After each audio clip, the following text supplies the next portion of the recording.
Kneecap have been dropped from the TRNSMT festival due to, inverted commas, safety concerns.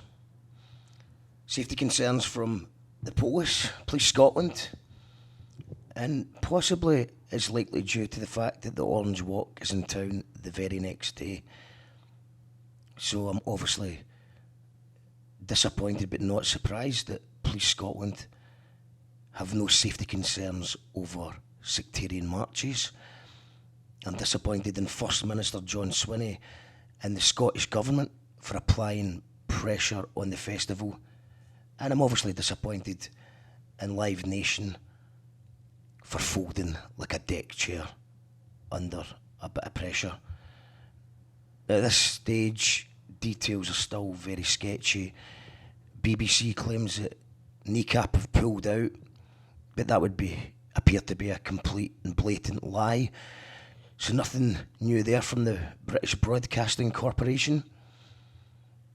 But has the council actually threatened to withdraw the licence for the festival? I would say that's the only way that Live Nation can walk this back. Right now there's going to be thousands of people demanding refunds, and there's going to be a major social media backlash.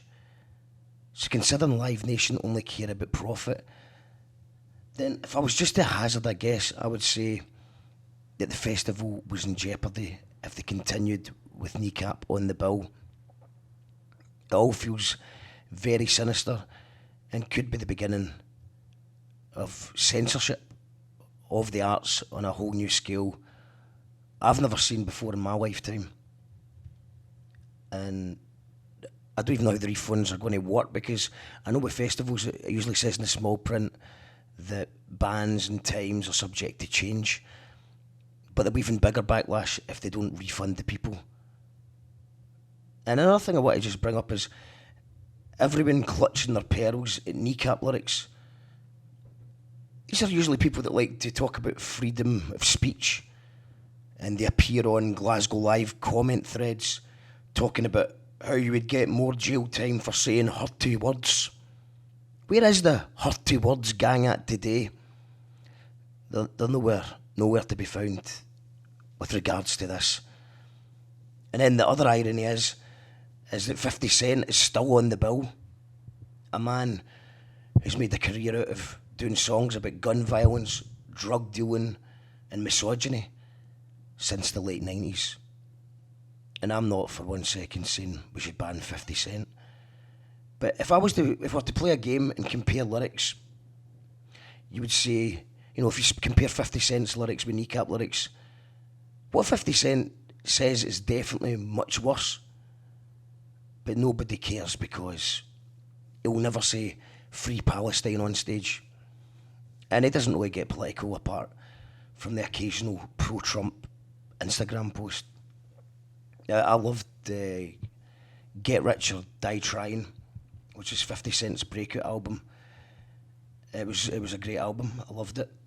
I kind of went off him by the time The Massacre came out, because it felt like this is back in the days where you paid £15 for a CD. And I felt like the next album he was just sort of boasting about how much money he had. And I was skint, so I was like, why am I paying £15 to listen to a guy boast about how much money he's got? So I kind of went off him. And apart from the fact that he trolls Diddy and Rick Ross, which can be quite funny, I have not listened to his music in a long time. So, but he says bad things. Do the people of Glasgow need protected against songs about drug dealing and pimping and shooting people? And you go on, but it's not about the lyrics, it's about the safety concern. 50 Cent gets shot 9 times. Surely being shot is a safety concern. No. They're not going to ban 50 Cent, obviously. Would they ban Kanye West? Would Live Nation and the council ban Kanye West, who just made a song about Hitler? Do you know, I don't think they would. Because it's not about anti-Semitism, it's about being anti-genocide. 50 Cent talks about selling crack, shooting people, and glamorising the occupation of being a PIMP. I don't think it glamorises the lifestyle in general.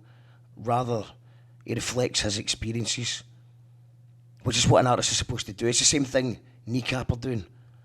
So surely Scotland can't just ban people because they say something you don't like. Especially when the thing you don't like is being anti-genocide. So people are upset about an anti-genocide statement. People are more upset about someone being anti-genocide than they are of the actual genocide. None of this makes any sense, man. It doesn't. Being against the killing of innocents is now can get you banned from playing a music festival. Just we said it. I said it at the last show on You Call That Radio. Imagine John Swinney made his own festival. Imagine how boring and dull that would be. No politics in music. Let's not have any politics.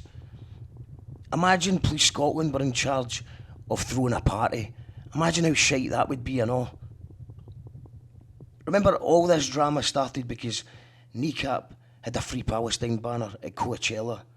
And since then, there's been a concerted effort to blackball the band ever since.